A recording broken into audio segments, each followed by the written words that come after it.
Buenas noches, bienvenidos a una nueva edición de La Bitácora, un programa de contenido político, social y cultural de Popular Televisión Galicia. Hoy es el lunes 13 de febrero de 2012. Nos acompaña en la mesa de trabajo don Carlos Ruiz Miguel, es catedrático de Derecho Constitucional de la Universidad de Santiago. ¿Qué tal, don Carlos? Buenas noches, bienvenido. Gracias por esta invitación una vez más. En la esquina de la mesa, don Francisco Fernández Tarrio, es abogado. ¿Qué tal, don Francisco? Buenas noches, bienvenido. Buenas noches, un placer, como siempre. A mi izquierda, don Xavi Blanco, es periodista. ¿Qué tal? Buenas noches, bienvenido. Hola, muy buenas noches, un placer estar aquí. Y en la esquina de la mesa, don Pablo Barrón, periodista también. ¿Qué tal, don Pablo? Buenas noches, bienvenido. Buenas noches, Madalena. Muy bien, muchas gracias. Bien, pues bienvenidos a los cuatro. Empezamos con el primer tema de la noche. El sábado fue un día muy especial para Galicia, pero mucho más especial para la diócesis de Ourense. Después de 2 años sin obispo, tuvo lugar la ordenación episcopal y la toma de posesión de Monseñor Leonardo Lemos Montanet. En sus palabras hizo alusión al relativismo, a los niños y adolescentes, a la familia, y también anunció el Año de la Fe, que empezará a prepararse en octubre. Oímos unas palabras del nuevo obispo de Ourense. A vos, nenos e mozos, quixera dicirvos que non teñades medo a abrir as vosas vidas a Xesucristo. Ele é o gran amigo que está sempre ao vosso lado e que nunca vos traicionará. Exixe con amor, pero xamais vos privará de todo aquilo que sexa auténticamente humán e bo. Quen se fía de él atopa o auténtico camiño que o leva a vivir unha existencia en plenitude, unha existencia feliz, auténticamente feliz. Pido para todos vos o mellor. Sei que a situación da nosa sociedade é complexa. As perspectivas de futuro parece que se presentan cheas de temores e pesimismos. Non obstante, coa confianza posta en Deus, pídovos que non perdades a esperanza. A esperanza é a alegría da fe. Xuntos podemos construir un mundo mellor se nos deixamos gañar o corazón polo noso Señor. De todos espero que non descoidedes a atención ás instituciones de caridade e beneficencia dirixida pola diócese. Na medida en que sexamos xenerosos e saibamos compartir, gañaremos máis en humanidade e en graza de Deus. Eran las palabras del nuevo obispo de Ourense, Monseñor Lemos Montanet. Realmente no sé qué pensarán ustedes. Yo encuentro esto que hemos extractado, pues cómo no vamos a tener esperanza, cómo no vamos a querer tener esperanza, y qué bien que el nuevo obispo nos invite a ello, ¿no? Sí, si me permiten, antes de nada, felicitar a la cadena Popular TV por la cobertura del evento. Mi más sincera felicitación. Y luego, pues sí, viene muy bien traído el mensaje, sobre todo por el tiempo de crisis en el que estamos. En tiempos de crisis, pues quizá más que nunca es bueno no ceder al relativismo, tener un buen anclaje moral y tener un buen anclaje también de solidaridad y de ayudar a los demás. Y en ese sentido, que el mensaje se dirija a la juventud, a los chicos, pues es un mensaje de esperanza que hace muchísima falta. La verdad es que sí. Menos relativismo y más sinceridad. Vamos a pasar momentos difíciles y que mejor que pasarlos juntos, pues en fe, y esto lo digo como católico, en fe y en familia, ¿no? Pues para mí me parece estupendo. Sí, es, en efecto, este total que hemos sacado referente pues, a los niños, a los adolescentes y demás, que tengan esperanza, pero es que el mensaje realmente no le faltó a nadie, porque fue dirigido a la Iglesia, habló del relativismo, incidió mucho en las vocaciones. Aquí realmente los formadores de los seminarios menores y los rectores de los seminarios mayores tienen desde luego una gran responsabilidad y un gran cometido. Don Pablo.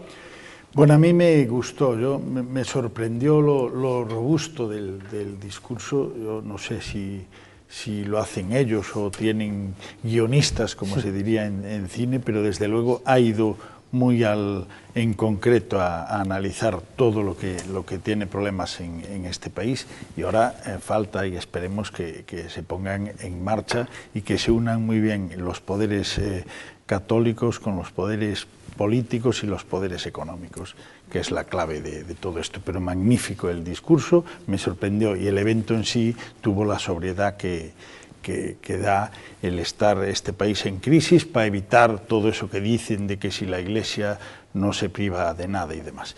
Y, como dijo Tarrío, Popular Televisión, un magnífico trabajo de retransmisión, que eso solo los que estamos en televisión sabemos lo que cuesta no cometer un solo error.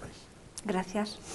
Pois eu sumo as felicitacións a Popular TV e a todo o mundo, non? E tamén desesolle o millor a don Leonardo. Ten un bo galego, por certo, non? Moi bo galego. Es cierto, moi bo gallego. E logo, se está de acordo Rubalcaba, quer decir que despois do Congreso do PSOE, que aí o único camiño claro é revisar o concordato, diciste, moi ben, se está de acordo Rubalcaba, está de acordo Baltar, ahora se non pode estar sin obispo de Usanos, eso está claro, non? O sea, parabéns, moi ben. Claro que sí. Don Carlos. Bueno, yo solo tengo que felicitarme. También lo conoce de Santiago usted, ¿no? Sí, de escucharle, Santiago. Bueno, digamos que de lo que nos podemos felicitar es de algo que en el fondo, aunque sea muy simple, a veces es escaso, y es que un obispo hable como tiene que hablar un obispo, que es lo que se espera de él. Porque a veces, bueno, los obispos o algunos curas hablan como si fueran sociólogos. No comunican bien. No, se ponen a hablar de lo que no es lo suyo. Entonces los obispos y los curas de lo que tienen que hablar no es de sociología, sino de religión, de fe. Y bueno, pues yo creo que es bueno que haya un obispo que se centre en su discurso en lo que es lo suyo, que es lo que mejor sabe hacer. Claro que sí. Bueno, pues hay quien dice, ya cuando fue nombrado se dijo, ¿no?, que habíamos estado 2 años en Orense, pero que bueno, que habían merecido la pena la espera, porque bueno, pues nos había tocado un gran pastor. Bien, esto fue solo una pincelada para abrir la bitácora de hoy, pero vamos a dedicar el monográfico especial de la semana que emitimos todos los viernes a las 10:30 de la noche, va a ser dedicado pues a la ceremonia del sábado, a la persona de don Leonardo, y vamos, bueno, pues sí, a abundar un poco en todo ello. Vamos entonces con el segundo de los temas. La reforma laboral del Gobierno está creando una gran controversia entre los que creen que es una ley avanzada, progresista y de lo mejor que se ha hecho, y los que creen todo lo contrario. Uno de los puntos de mayor controversia es precisamente la reducción de las indemnizaciones por despido. Oímos a la ministra de Trabajo. Queremos, con esta reforma, clarificar y racionalizar la extinción del contrato por causas empresariales. Objetivamos para ello, de mejor manera, las causas del despido. Esto da, por una parte, certidumbre a los trabajadores, pero también certidumbre a los empresarios. Más seguridad jurídica para todos y menos litigiosidad.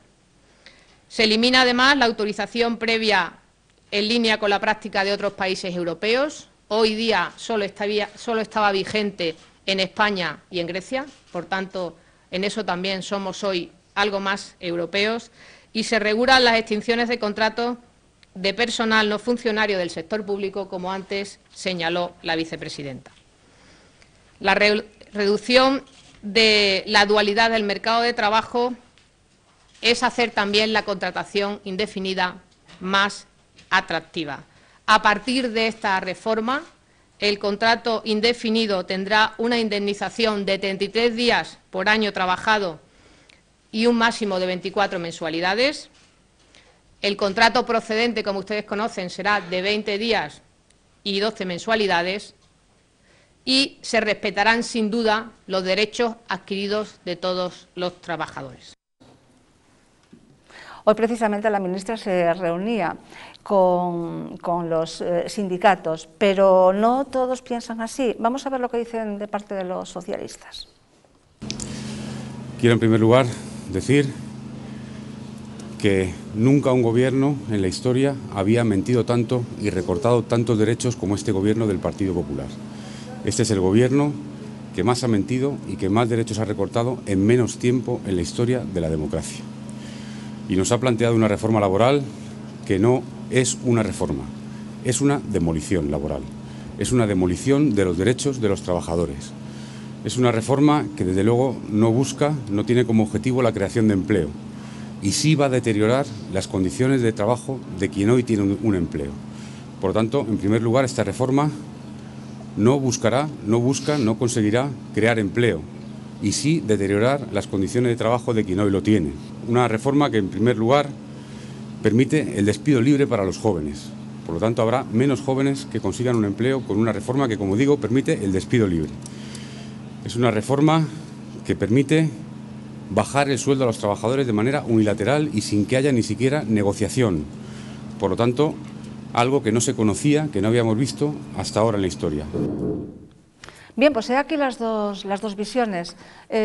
Don Francisco, yo creo que lo mejor y lo peor de la ley. Bueno, lo mejor es la dirección, que por una vez rompe con varios tabúes. Por una vez en la vida hacemos una reforma laboral pensando en la empresa, que es la que crea puestos de trabajo, y no en los trabajadores que están trabajando. Es decir, aquí la clave está en flexibilizar el mercado, como hemos hablado aquí varias veces, para que se puedan incorporar más personas al trabajo.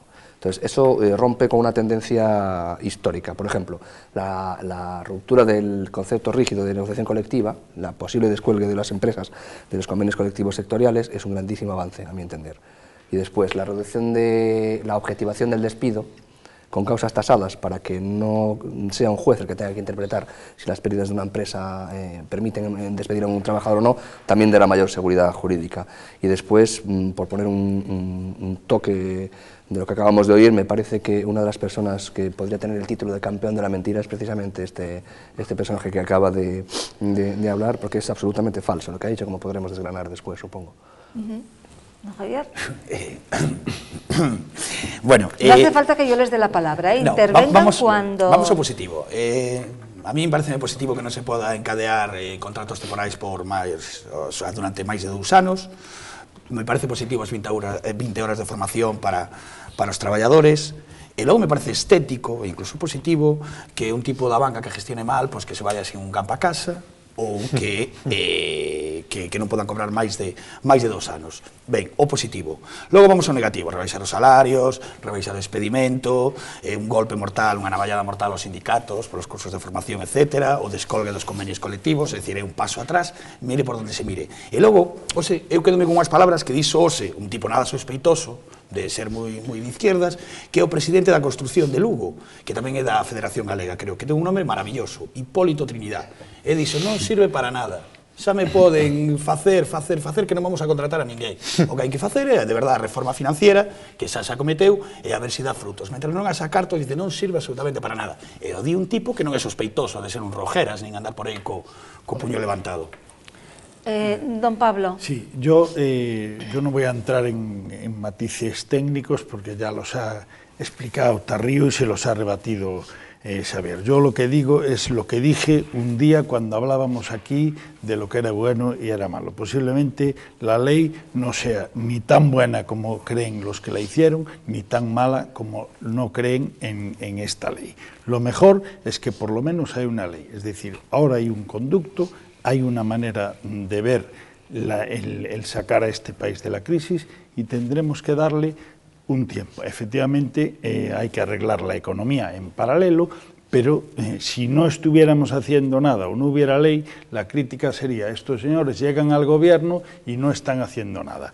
Algo hay que hacer y yo siempre le daré el beneficio de la duda a este tipo de medidas, aunque yo en mi análisis, que hay como 10 puntos aproximadamente, pues veo muchas lagunas que yo no haría. Pero vuelvo a decir lo que dije una vez: si los 5 que estamos aquí nos encargan redactar la ley de la reforma laboral, todos haríamos distinta ley y todos estaríamos convencidos de que era la mejor. Entonces hay que darle tiempo al gobierno, hay que arreglar la economía, que eso sí que tiene un problema tal, y después lo de cuándo se salga o no se salga, el propio presidente del gobierno ya dijo que en este 2012 iba a seguir habiendo parados y vamos a seguir estando en crisis. Por lo tanto, ya la mentira no es tanta. Y de los sindicatos prefiero mi opinar, Sí, bueno, porque voy a perder la compostura y non me gusta. Se puede hablar... Hai unha cousa, se me permitides, o sea, decir, podes decir, no, é certo que Rajoy mentío durante a campaña electoral. Bueno, sí, durante as campañas electorales minte. Ahora de guindos, cando, que non creo que fose roubado, o sea, o micrófono tal, sino que sabía perfectamente onde estaba o micro, cando dixo que iba a ser extremadamente agresiva, non mentío absolutamente nada, fixo unha reforma. Lo que pasa que lo de agresiva se refiere al término aggressive en inglés, que la traducción es diferente. Sí, sí, bueno, la traducción es...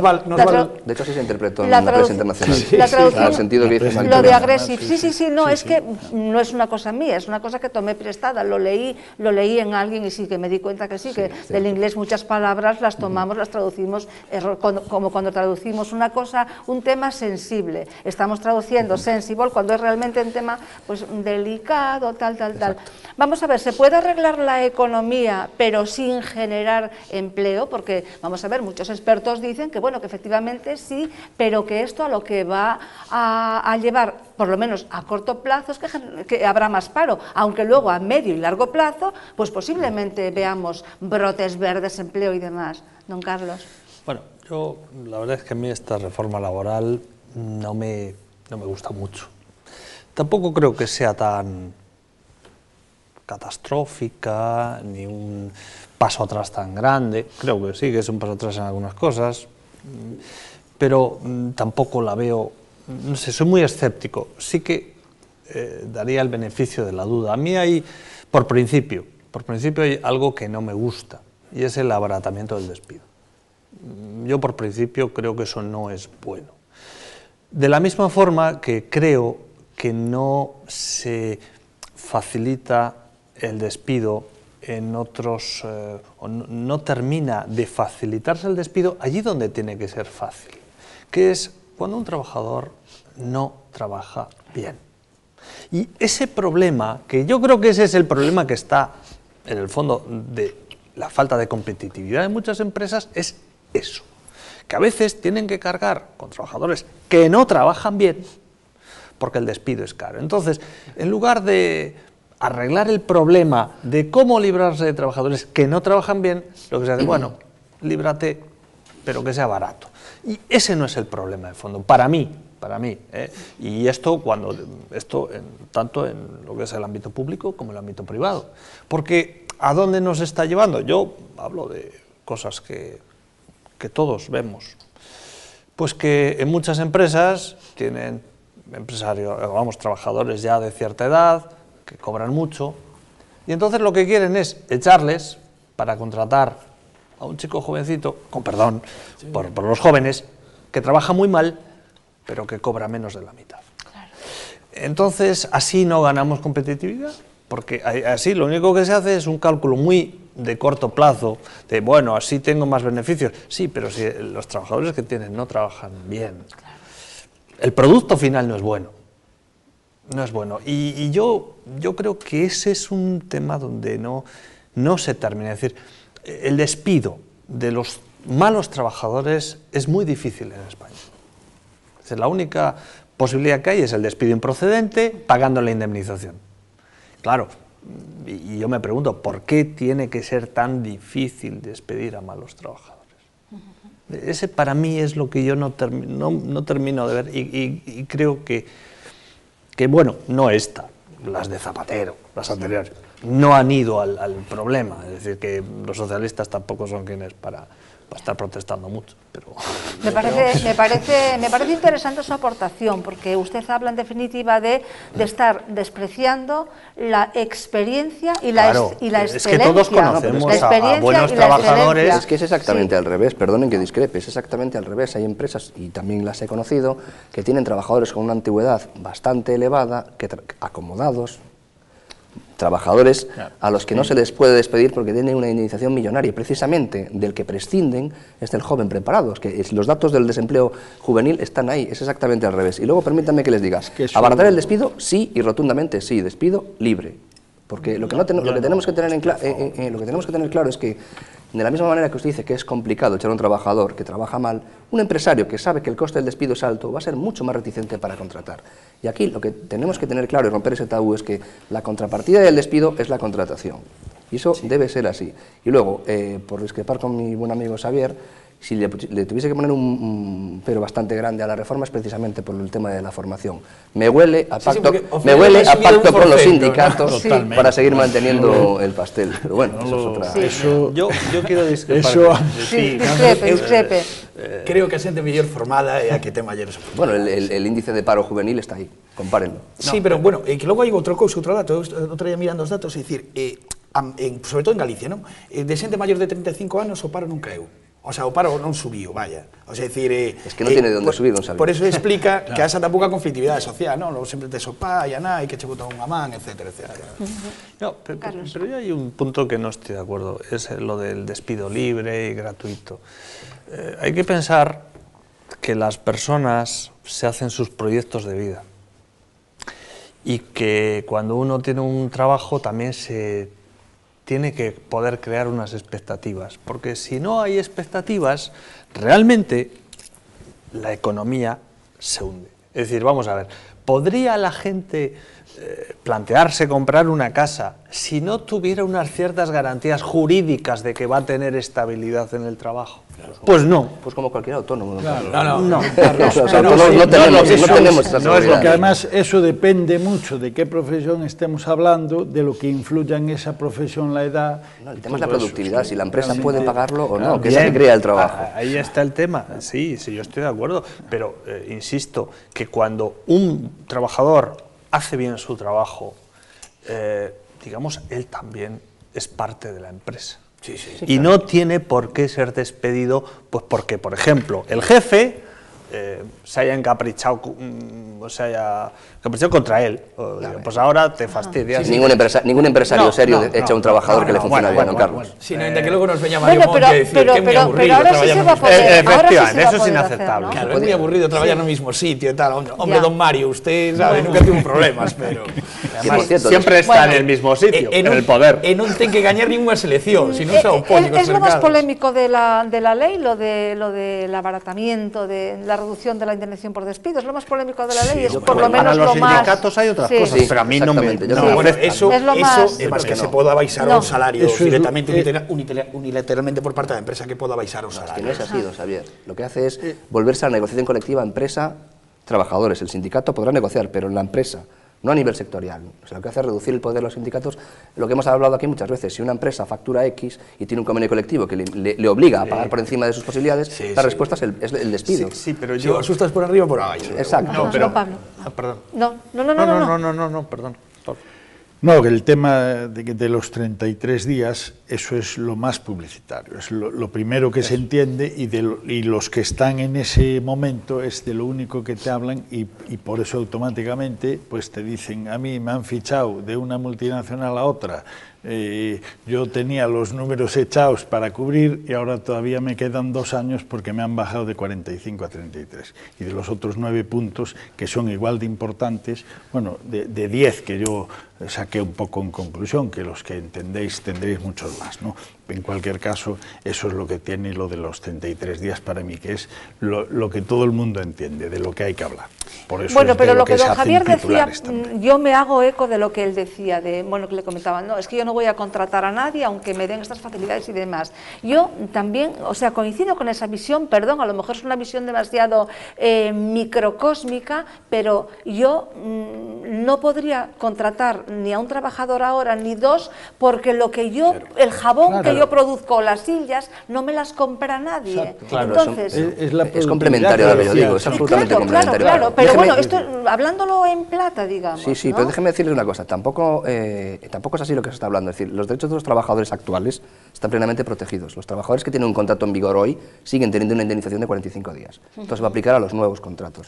Con lo cual la gente que tiene... entonces la gente que tiene los contratos en vigor no tendría el problema del que se está hablando. Sí, es a partir de los nuevos contratados, a partir de... Se respetan los derechos adquiridos de los trabajadores, es parte de la... Sí, ahora, ¿Conocemos? Os sindicatos quedan plenamente tocados. De momento. Bueno, de momento. A mí sorprende sorprende por silencio que está mantendo, dicir, igual va por lo que le digo yo de la formación. Bueno, pues no están tan en silencio, amenazan con huelga y eran amenazados. Mucho peor Cayo Lara que Toso. Ahí eran amenazados. Eso forma parte todo del modus operandi. Que por otra parte ya estábamos esperando huelgas, amenazas de huelga. A los sindicatos, y solo quiero decir hasta aquí, los callas con dinero. Y no hacerme hablar porque voy a cruzar la línea de lo correcto. Solo unha cousa, que é moi fácil demonizar o papel dos sindicatos, pero decir, gracias aos sindicatos todas as cousas que conquerimos ao longo dos anos, etcétera, tiveron moito que ver. A los liberados tenemos que agradecerles muchísimo que por lo menos nos vieran las calles en tiempo de cuando se convocan las manifestaciones. Bien, se amenaza con huelga y Alonso les dice precisamente esto, que no es momento, parece ser, de manifestarse. Me parece que es absolutamente legítimo por parte de los agentes sociales que convoquen las movilizaciones que estimen oportunas. Eso es normal y veo que han convocado algunas movilizaciones. Yo también les recuerdo que no se conoce el caso de que ninguna manifestación creara un puesto de trabajo. Los puestos de trabajo los podemos crear si nos sentamos juntos a trabajar en la reforma. Y por eso yo les invito a que tomen en serio las reuniones y la posibilidad de diálogo que el Gobierno va a emprender con ellos esta misma semana. Bueno, en efecto, hay que sentarse juntos pues a negociar, a arrimar el hombro y a echar esto para arriba, ¿no? Si hacen falta, si me permiten, y aquí no me dejará mentir, una ley de huelga. Esa es la gran laguna, a lo mejor, de la legislación española. Efectivamente, esa es una muy buena idea. A la hora de haber hecho una auténtica reforma laboral, hay un punto importante que no se puede dejar en el vacío, que es este. Es decir, ¿por qué no se ha presentado también una ley de huelga? Porque estamos con un Real Decreto Ley del 77, que es verdad que el Tribunal Constitucional dijo que en una parte es constitucional, pero que a la vista de todo lo que ha pasado, problemas de piquetes, por no recordar esta nefasta sentencia del Tribunal Constitucional de hace unos meses que decía que la utilización de la violencia por los piquetes formaba parte del derecho a huelga, una cosa disparatada, una cosa disparatada. Bueno, ya era hora, ¿no? Y creo que eso también es dar seguridad jurídica. Luego, una observación que se ha hecho, que yo, bueno, en comentaristas se ha hecho, a mí me parece, bueno, yo la comparto, ¿no? Es que en España hay muchos contratos. Pero ahora uno más.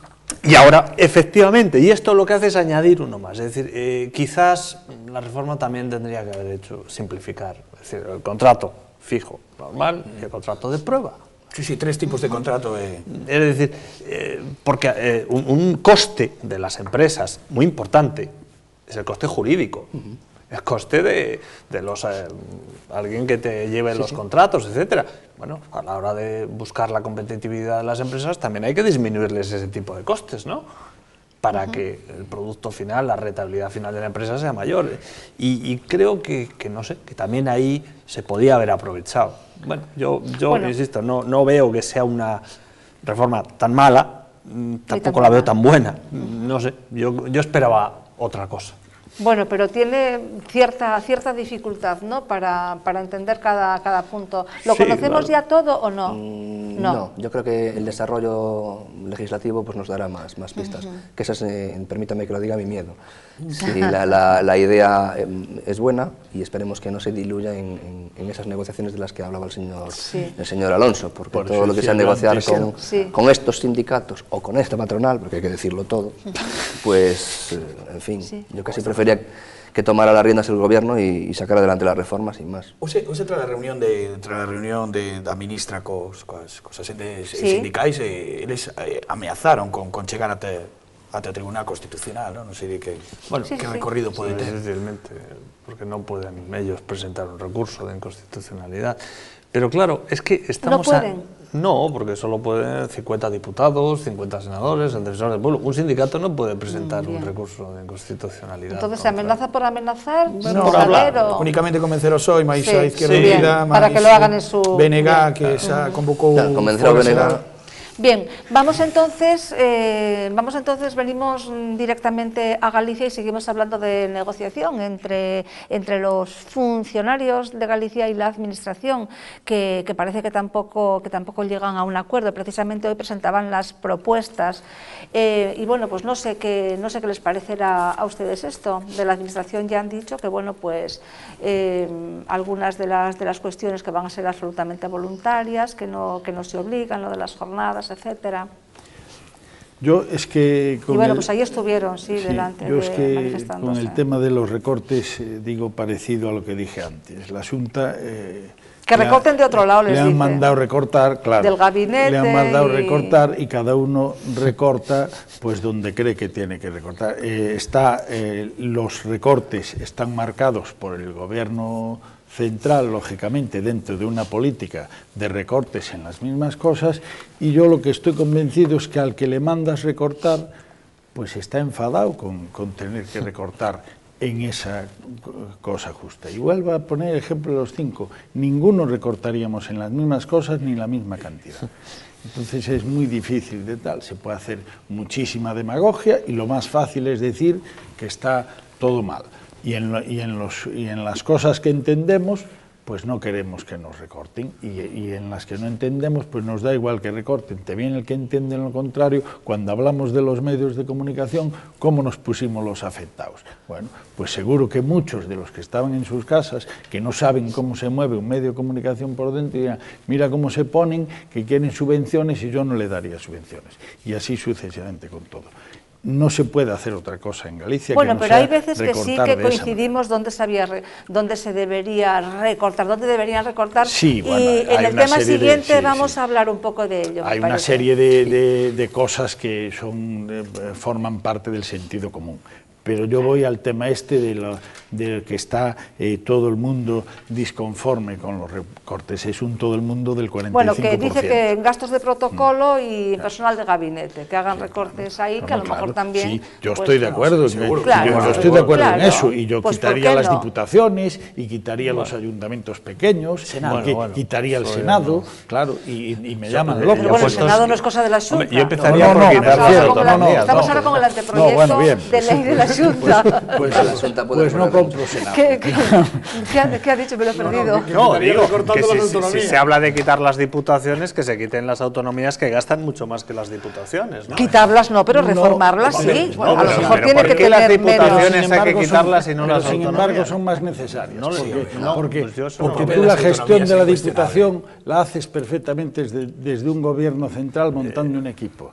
Sí, señor yo Ruiz, diría al revés. totalmente. La prueba es que antes había diputaciones y gobierno central y no había autonomías y la situación económica era mejor. Fíjese que es la gran diferencia que tengo yo con la diferencia que antes íbamos en 850 horas en BMW. Bien, el tema de Galicia... No creo que eso haya sido por el estado de las autonomías. No Don Francisco, el tema de Galicia, del anteproyecto de ley de la Xunta y los funcionarios que están, bueno, pues en pie de guerra. Dice que no se cubren las vacantes, claro, que dice que se están privatizando servicios públicos y dice que, bueno, que se está de alguna manera criminalizando a los trabajadores de la función pública. ¿Eso es lo que dicen? Yo creo que hay de todo.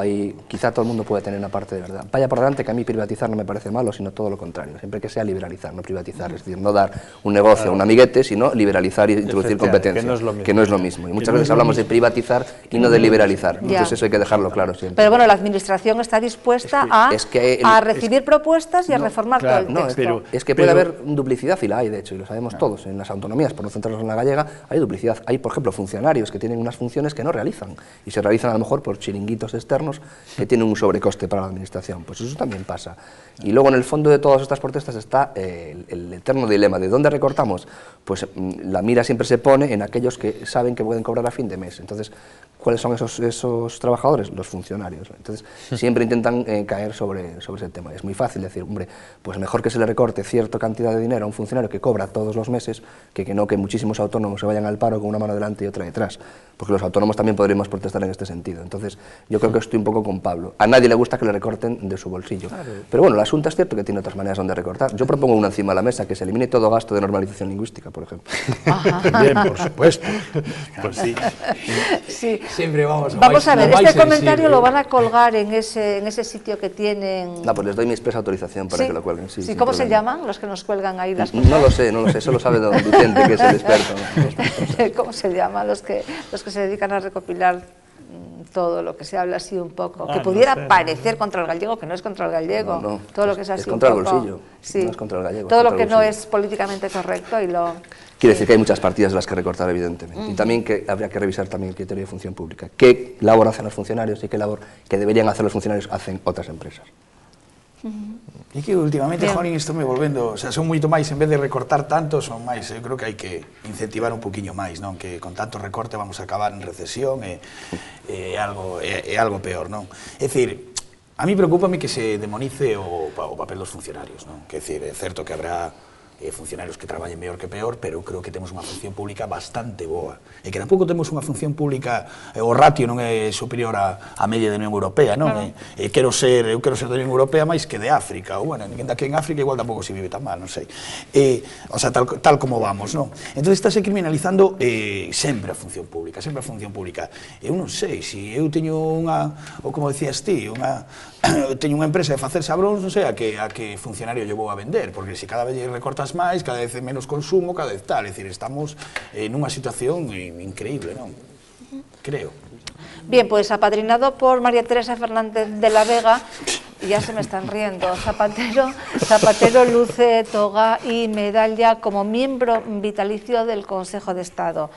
En su toma de posesión agradeció su presencia a Rubalcaba, también tuvo palabras para Soraya Sáez de Santa María, a quien le deseó mucha suerte.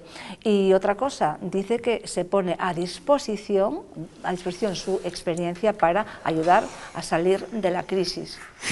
Esto es absolutamente en serio, ¿eh?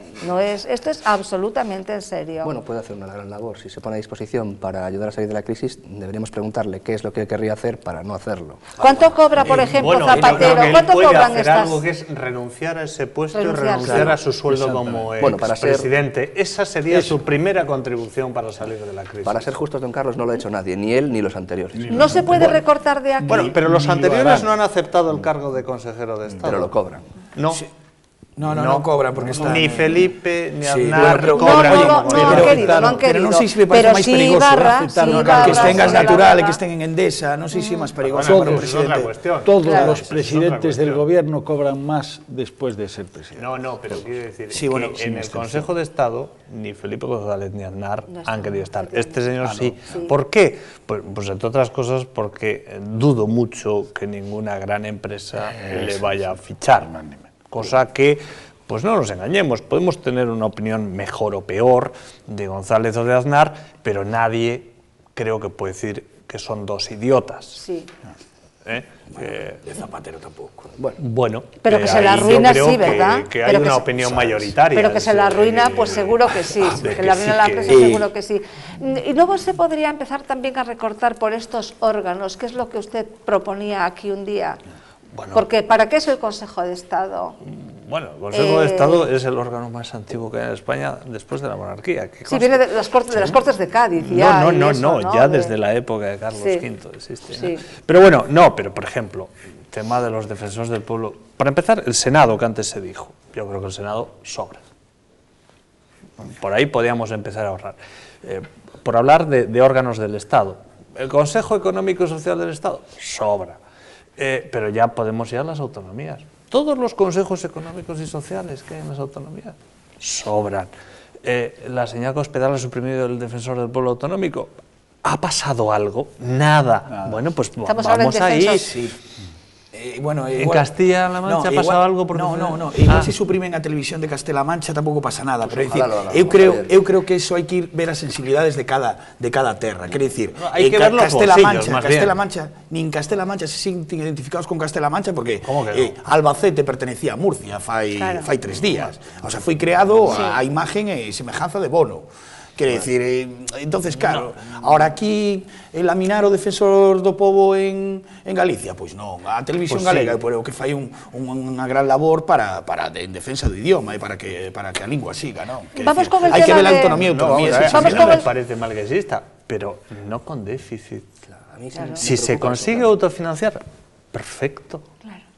Pero, por ejemplo, el caso del defensor del pueblo está haciendo algo que la propia sentencia del Tribunal Constitucional sobre el Estatuto Catalán, cuando habla del defensor del pueblo catalán, dice que todo lo que hace es algo que hace también el defensor del pueblo nacional, que existía antes, que tiene una infraestructura que es más que suficiente para hacer eso. Nos podíamos ahorrar pues a 2-3 millones de euros cada uno multiplicado por 17, ya tenemos ahí un ahorro, bueno, que no está nada mal. Por lo menos permitiría que cuando a los enfermos van al hospital no se les haga pagar la ducha, como parece ser que ya están pensando en que... por lo menos eso. Vamos con el tema de Zapatero, miembro vitalicio y demás. ¿Cuánto cobran? Y, bueno, no sé, cuando nos dicen que la crisis efectivamente es de todos, y aquí lo acabamos de repetir, y que hay que remar el hombro y qué tal, yo digo, bueno, pues quiero efectivamente transparencia y también quiero ejemplo. Exacto. Yo quiero ver una voluntad de que efectivamente que se va a reestructurar el Estado. Y de repente vemos a Zapatero, por favor, Zapatero, que nos ha dejado en toda esta ruina y bueno, pues ahora miembro vitalicio del Consejo de Estado, pues como que a mí no me cuadra, veo falta de coherencia, pero total, por parte de quienes nos gobiernan en este momento. O el señor Ibarra, que se ha jubilado cobrando más que cuando trabajaba. Quiero hacer una observación. Sí. Esto del Consejo de Estado es algo que aprobó el propio Zapatero. Antes de que Zapatero llegara al poder en el 2004, los expresidentes no tenían derecho a ser consejeros de Estado después de dejar el cargo. Pero como él se conoce a sí mismo, parece ser, pues supongo que ya preveía que después de dejar el cargo nadie le iba a querer. Y entonces él ya se garantizó, porque él llega al poder en marzo del 2004, en diciembre del 2004 ya se aprueba la reforma de la Ley Orgánica del Consejo de Estado para establecer que los expresidentes sean miembros del Consejo de Estado. Y es entonces cuando se planteó si Felipe González y Aznar lo estuvo dando, al final no quisieron, y por eso, aunque en internet corre algún bulo al respecto, no son ni cobran del Consejo de Estado ni Felipe González ni Aznar. Pero él sí. Pero sí cobra de la Vega también, y si cobra Ibarra... Bueno, de la Vega es consejera permanente. Sí, por eso. Lo que yo quería decir con todo esto que se está hablando, y al hilo de lo que decía don Xavier, es que no se trata de criminalizar la función pública, ni de los funcionarios, ni de los organismos públicos, simplemente es un hecho que está sobredimensionado.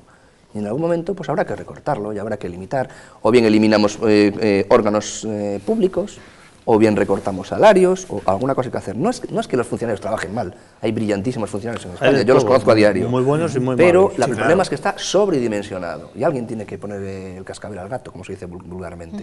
No se trata de que porque uno esté a favor de recortes o de ajustes salariales, que estemos diciendo que los funcionarios trabajan mal. No, simplemente decimos que hay muchos, nada más. Creo que algunos órganos de este tipo sobran. Efectivamente. Por aquí. No, yo yo creo que ya dije antes lo que tenía que decir en este sentido. Nos falta Javier que opine. No, me digo que... Vamos con otro tema, si no? Non digo que Zapatero se axudou ao goberno a salir da crisis, non? Reformando a Constitución nunha tarde con 2 chamadas de teléfono en 5 minutos. Quer decir, que non sei, a lealdade de Zapatero al PP, quer decir, é incuestionable. O sea, tumbou os sindicatos que a ruína, a Rubalcaba nos osos, a Rajoy. E se eu pensaba que iba a nombrar ministro, que Rajoy iba a nombrar ministro a ZP, casi súas políticas finais, joder, o que dicía Merkel, e bendecidas por Rajoy, es decir, ZP, home, yo lo tenía no cero. Bueno, pero político, digo. ¿Y qué les parece que diga en serio que efectivamente que se pone a disposición para ayudar a salir de la crisis? Dice su experiencia, ¿qué les parece que diga que pone su experiencia? Es lo que ha venido haciendo toda la legislatura, saber que no le iban a salir las cosas y te lo dice tranquilamente y se queda... Hubo gente que lo conoce. ¿Pensamiento Alicia o...? Yo creo que ese discurso lo dio en la despedida del Partido Socialista, también dijo exactamente lo mismo. Con todo dito, o sea, con dito todo esto, es decir, non sei se foi Miguel Sebastián, non? Que lle dixo, yo te enseño economía en 2 tardes. No, fue Sevilla. No, fue Sevilla. Bueno, pues facíalle falta 4 tardes en vez de 2, eso é certo. Pero, é dicir, eu creo que dentro dos anos Zapatero pasará a historia como un presidente non tan malo como que se pensa, un presidente de derechos. Yo creo que dentro de 2 años pasará como alguien todavía peor de lo que ahora estamos. Porque estaremos peor nosotros, la ¿no? catástrofe que ha provocado este hombre. Sí. Pero a ver, pero en fin, todo culpa de ZP, quer dicir, resulta que a caída de Lehman Brothers tamén é culpa de ZP. No, hai que dicir que si non é... pero la caída de Lehman Brothers afecta a España igual que afectó a Alemania o a Dinamarca o al Reino Unido. Estamos viendo aquí estas imágenes que realmente a mí esto me hace como dejar de creer en ciertas cosas, la verdad. Pero es cierto, ¿no? Que veo estas imágenes o Estados Unidos, por cierto, que es la sede de Lehman Brothers, donde se está creando empleo. En Estados Unidos. Y es donde cayó Lehman Brothers. Entonces, bueno, hablar de la crisis global, pues sí, claro. Oye, no, su modelo productivo tampoco inventó ZP, quiere decir do ladrillo, etcétera. No, pero él ha hecho muchas cosas. Por ejemplo, lo primero que hizo, no sé, es una de sus contribuciones a la ruina, lo primero que hizo fue, por ejemplo, derogar el plan hidrológico, para el cual la Unión Europea ya nos había dado 1.200 millones de euros, que tiramos a la basura porque somos ricos. Por no hablar de la ley del suelo. Zapatero renunció a los fondos estructurales. E as aceras do plan E, o sea, en vez de invertir en investigación, universidade, invístelo en aceras, sí, pero digo, estamos pagando las consecuencias. Y más que las pagaremos, ¿no? Bien, vamos entonces con otro tema, la condena al juez Garzón con 11 años de inhabilitación por prevaricación está dejando ver el talante de muchos titiriteros de algunos medios de comunicación y también de algunos políticos en activo como Llamazares o Cayo Lara. Sin embargo, para la mayor parte de los ciudadanos es un momento de regocijo porque vemos que nuestras garantías constitucionales están salvaguardadas. Hombre, don Carlos. Como salvaguardadas. Bueno. Pero bueno, que por lo menos una gran podemos hablar con nuestros abogados, que podemos hablar con nuestros abogados teniendo la garantía.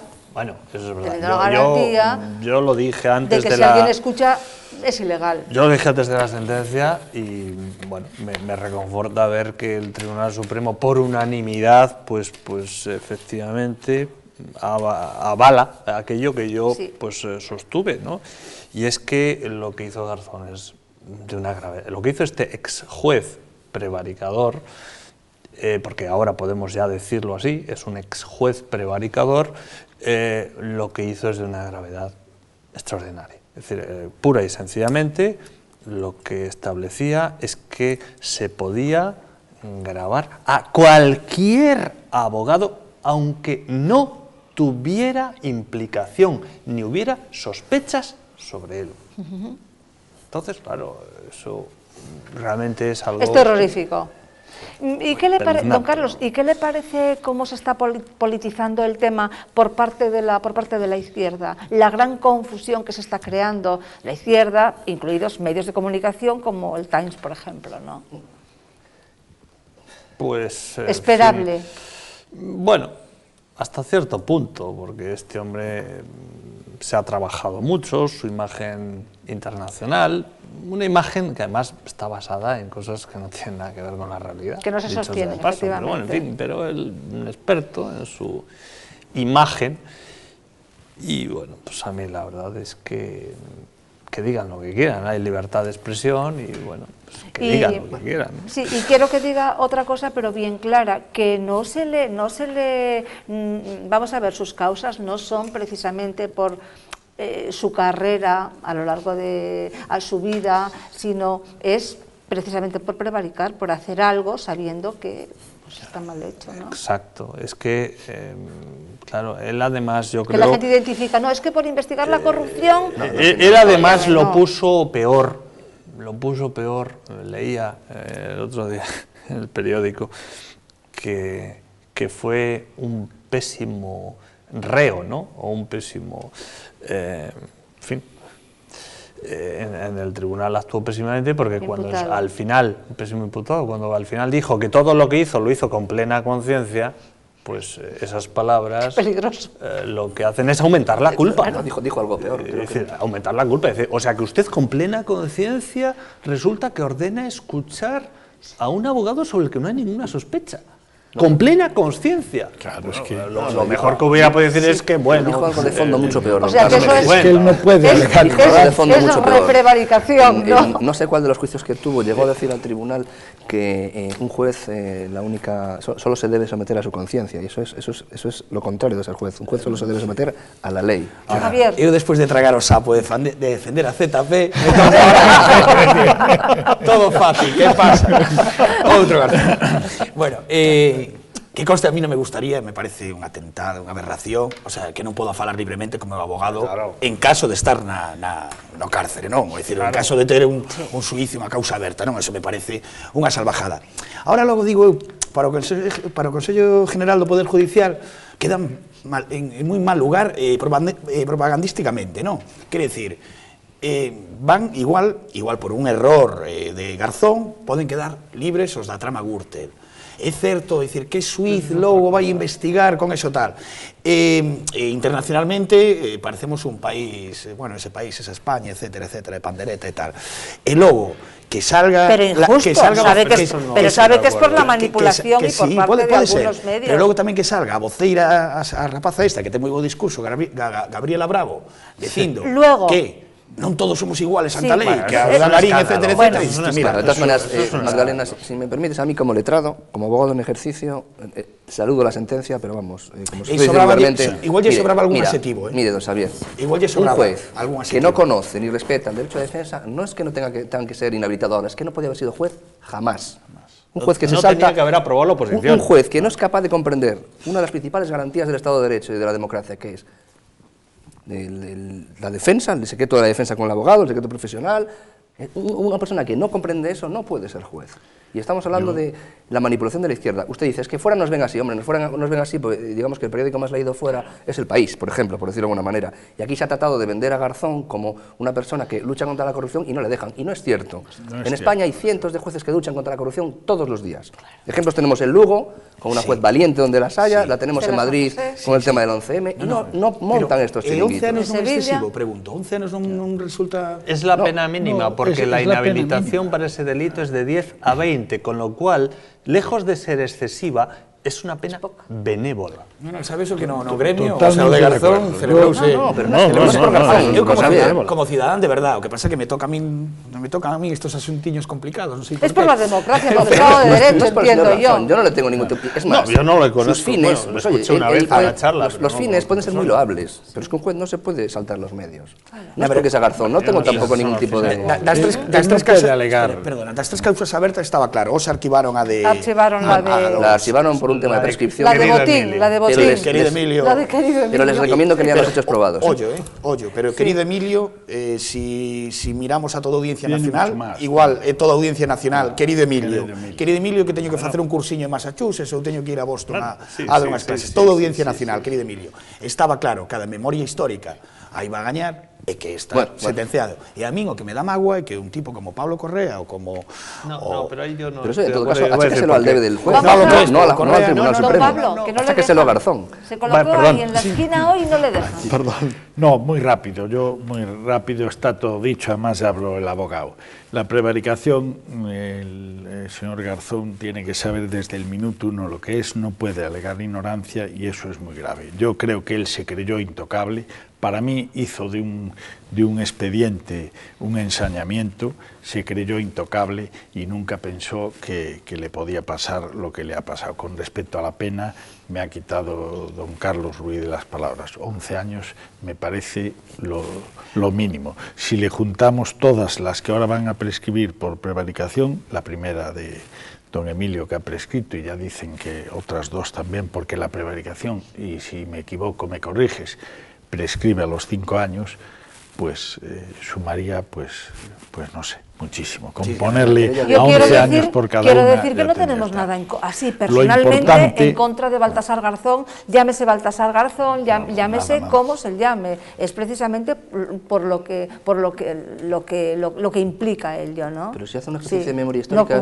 sería muy curioso ver lo que decían estos mismos que se ven en las pantallas manifestándose a favor de Garzón, lo que decían cuando el señor Garzón investigaba al GAL. Sí, no. ¿Creen ustedes que realmente de alguna manera le perjudicó todas estas arengas de Bardén y el resto de estos jueces delante del Supremo, ¿cree que esto de alguna manera perjudicó, pudo haber influido en los jueces del Supremo? No, en los jueces del Supremo no. A lo mejor influyó en su ejercicio del derecho de defensa, que es lo que se comenta, ¿no? Que quizá en un exceso de confianza su defensa no fue demasiado brillante, por decirlo de alguna manera. Ahora, se está confirmado, lo de los regímenes totalitarios fue Luciano Varela, ¿no?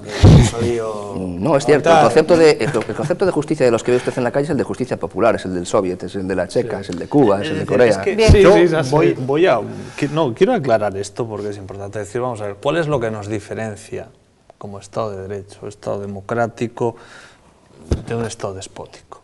Bueno, pues que la justicia es distinta. Es decir, cuando uno está, pues no sé, imagínense, en Arabia Saudí, o en Guinea Ecuatorial, o en Marruecos, en Venezuela, pues uno ya sabe, lo primero, que igual el abogado que te toca es un confidente del servicio secreto, para empezar. Para empezar. Que luego el tribunal está en contacto con el gobierno que va a dictar la sentencia que le diga el gobierno. Entonces, claro, digamos que lo básico es que las personas condenadas, y creo que aquí muchos habremos visto, pues que igual nos ha tocado ir a un tribunal para testificar, etcétera, incluso cuando hay un asesino, un violador, o un chorizo, o un estafador, tiene un juicio justo. Y a veces esas personas son absueltas porque, aunque en la instrucción pareciera que eran culpables, pues han tenido un juicio justo y el tribunal pues les ha absuelto. En este caso, este señor ha tenido un juicio justo. Y el tribunal, por unanimidad de 7 magistrados del Tribunal Supremo, pues ha determinado que ese hombre es un delincuente. Sí, bien. Continuamos con el tema de justicia. La portavoz del Consejo General del Poder Judicial ha reconocido que no todos los imputados son iguales, que no están sometidos a la misma presión mediática y que en no todas las ocasiones se puede estigmatizar tanto a la imagen de una persona. Se refiere en este caso a Urdangarín, que parece ser que no se va a grabar su declaración y que va a llegar en coche al juzgado. Don Pablo, que usted siempre habla al último. Bueno, yo de este tema, que tengo bastante información, lo que digo con respecto a eso es que si no se graba o se graba, en principio parece que no influirá en el veredicto, parece. De entrada, pues bueno, me puede parecer normal, incluso por lo que dicen los que lo han dicho, que es para que no se nos filtre o se filtre a la prensa y no empiece a salir el juicio paralelo antes de tiempo, cosa que me parece una disculpa. Yo, sinceramente, pero lo harán también igual con otros, como la Pantoja. Aquí habría que hacerlo con todos, que no se va a hacer, y yo lo que creo, poniendo mi pincelada siempre de mal pensado, que la tengo en estos asuntos, es que eso está perfectamente premeditado para que sea de lo malo, lo mejor, lo que le pase. Que Casa Real, efectivamente, está influyendo en eso, ¿no? Hai solo 4 datos, non? O sea, 2 datos, o sea, con eso chega. Punto 1. A infanta non declara. A muller, a infanta non declara, porque tal. É dicir, entonces viva a justicia española, é bárbaro, é maravillosa. El motivo del por qué no declara la infanta. Urdangarín sigue, é dicir, en vez de estar no paro, como estamos moitos, sigue sendo ejecutivo de Telefónica en el exterior. Le han renovado el contrato. Efectivamente. É dicir, a xente de Telefónica votamos a calle, pero a Urdangarín o mantemos ali. E logo pregunto eu, si cando a Casa Real sabe e o envían a Washington, o rei non tendría que declarar tamén por encubrimento? Pero el rey no puede. No, es decir, aquí el único que realmente no puede ser llamado a declarar es el rey. La hija sí. Sí, pero es un escándalo que no vaya. Debería ser llamada, ¿no? Coincido plenamente. Claro. De hecho, han tenido mucho movimiento las declaraciones de un magistrado del Supremo, pues que dijo, bueno, algo tiene que saber, habrá que llamarla a declarar. Pues ha habido quien se ha lanzado contra ese magistrado. Y no solamente del sector, digamos. No, yo creo que esto es, vamos, a mí me parece decepcionante. Y bueno, ahora que hablamos de prevaricación, pues estaría bien que alguien, en fin, no voy a dar ideas, que alguien, por ejemplo, pudiera querellarse contra el magistrado que ha dicho que ha ordenado esto. Porque eso también puede ser prevaricar. No digo que sea, para que no me acusen de realmente calumniar a nadie, pero ¿hasta qué punto hacer esto no es dictar una resolución injusta? Es decir, todos los ciudadanos tenemos que ser tratados igual, con los mismos derechos, no con privilegios. Y aquí, pues la sensación que se está dando es que hay una persona que está recibiendo un privilegio. Y yo creo que eso no es bueno para nadie. Y tenemos precedentes, tenemos ahí el precedente tan mediático de Julián Muñoz y la mujer, lo de eso, y la mujer la llevaron a declarar, aunque ella no firmaba nada. Y muchos más cercanos que podríamos Claro, citar. pero bueno, por decir algo que es mediáticamente muy machacado y muy conocido de Estoy con don Carlos, al menos es irregular. Efectivamente. Una persona declare un sábado, Sí. que ya es bastante irregular, que no se permita la grabación y que no se permita que se le vea, cuando además presuntamente los delitos de los que se le acusa se basan precisamente en que se ha valido de su imagen pública. Es toda la lista, es Con lo toda la cual es lista de exactamente cosas. al revés. Es más injusto, por ejemplo, y se decía hoy en un medio de comunicación, y yo creo que tiene buena razón, es más injusto que a partir de ahora conozcamos a su socio, del que no sabíamos nada, porque a ese le van a poner todas las cámaras encima, cuando el hombre este no lo conocíamos de nada, y a partir de ahora se le va a marcar, y al único que utilizaba presuntamente su imagen o su parentesco para conseguir negocios, es a ese al que no vamos a sacar declarando. En el propio procedimiento ya hay una desigualdad evidente entre los dos imputados. Es una cosa, Y luego, permítame, se da un discurso magnífico por Su Majestad en Navidades, que luego se nos cae por completo con la práctica judicial. Yo creo que no debiera ser así. No, además que es un discurso en el que dice determinadas cosas, muy veladas desde luego, pero que luego se desdice, luego dice que no se refería a aquello. Sí, eso lo dijo, que no se refería a aquello, que no... a Juan Carlos de Borbón, se foi a condena pública, conducta, máis condena que esa, é dicir, xa o está sentenciando. O sea, que no es... ¿Y qué les parecen las palabras de la portavoz del Consejo General del Poder Judicial? Muy justificando eso, muy desafortunadas, ¿no? Además, fíjese que la Casa Real tiene un concepto de ejemplaridad, todavía peor, o sea, debería ser el argumento contrario. O sea, si alguien debería ser ejemplar y debería mostrarse públicamente en los juzgados y deberíamos poder ver todos lo que hacen y sus declaraciones, precisamente tendría que ser la Casa Real. Tendría que ser al revés, porque aparte del aspecto puramente jurídico hay un aspecto de ejemplaridad, que dijo muy bien el monarca en el discurso de Navidad. Pues precisamente, el argumento debería ser exactamente el contrario.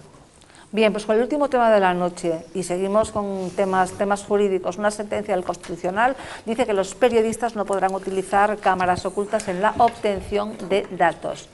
Pues empezamos por usted. ¿Estará de acuerdo? Bueno, yo sí, estoy de acuerdo. Es decir, vamos a ver, es un hecho que ha habido muchos abusos. La Constitución reconoce el derecho a la propia imagen y en cuanto a lo que es la fotografía, porque cuando se desarrolló este derecho en una ley de 1982, bueno, no había tanta práctica de esto de las cámaras ocultas, por lo que se establece en la ley es que a la hora de captar imágenes de un ciudadano particular, pues solo se puede hacer con su consentimiento o cuando ese ciudadano particular es un elemento accesorio de una noticia principal, pero es accesorio.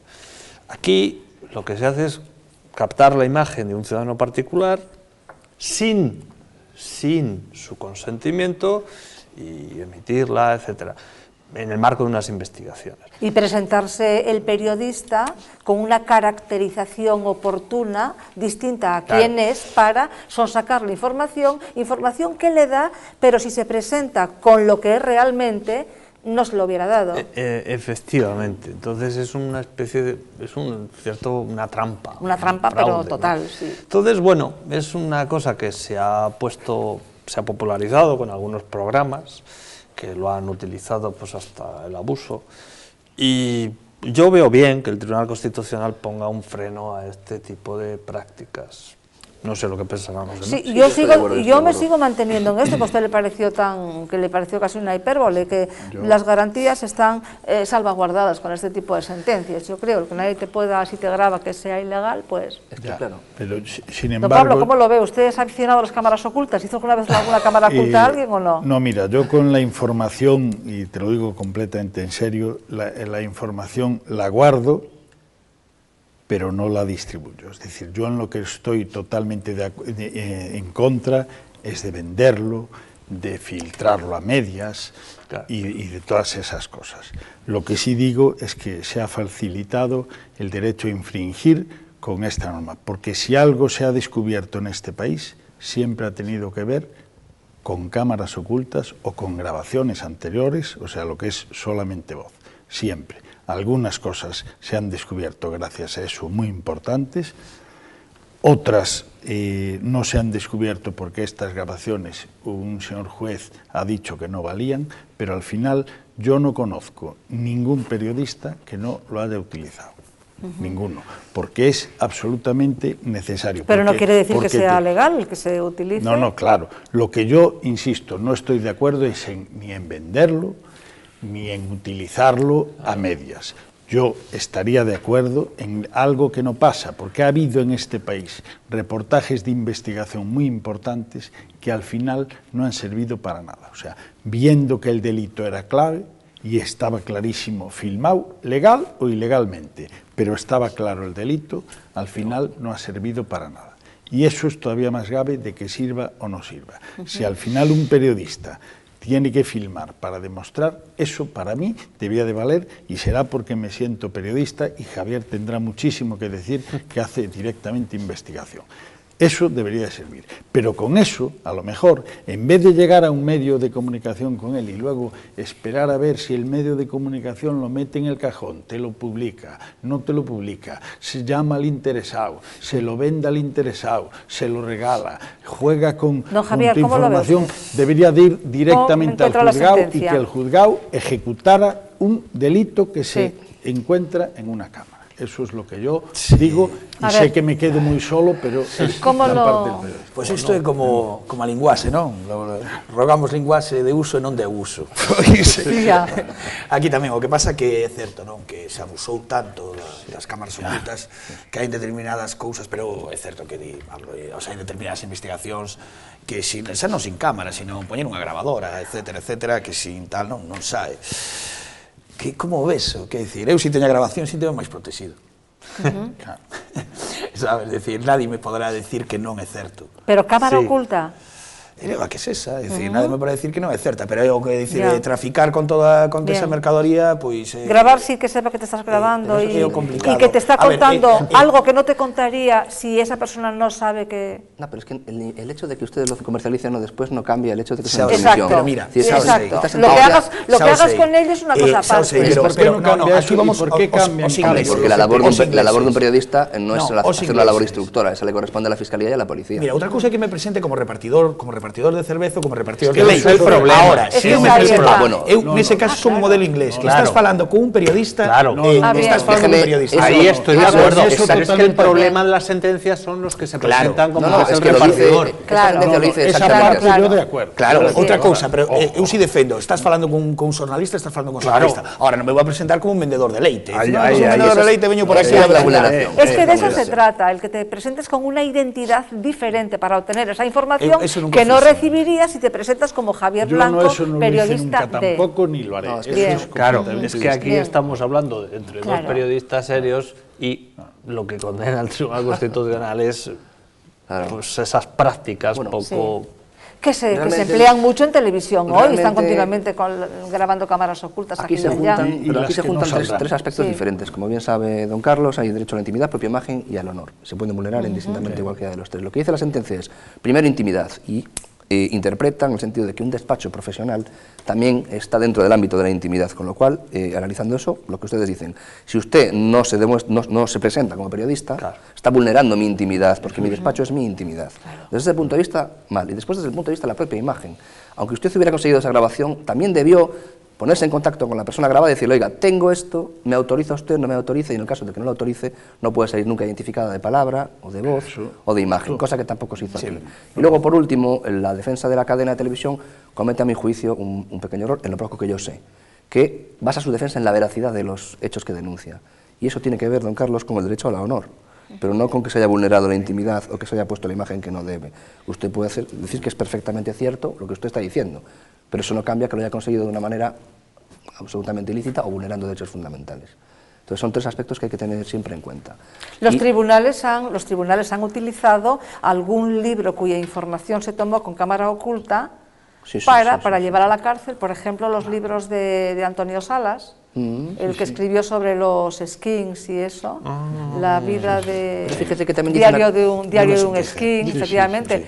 Y bueno, y luego del palestino, pues también tiene sus cosas, ¿no? Fíjese que dice una cosa muy curiosa, dice que siempre y cuando haya medios alternativos para conocer esas cosas. Y en el caso concreto de este asunto, usted se entrevista con los clientes de esa consulta y ya saca los datos, no hace falta que lo engañe con una cámara oculta. Pues hasta aquí la bitácora de hoy. Don Carlos, pues muchísimas gracias. Gracias por la invitación. Quedamos el próximo miércoles para hablar de las cajas, que es un tema que teníamos para hoy pendiente, pero bueno, se alargó demasiado con el tema de la reforma laboral, de los temas judiciales, y hablamos el próximo miércoles del tema de las cajas en profundidad como primera noticia de la noche. Bueno, encantado. Muchas gracias por haber venido.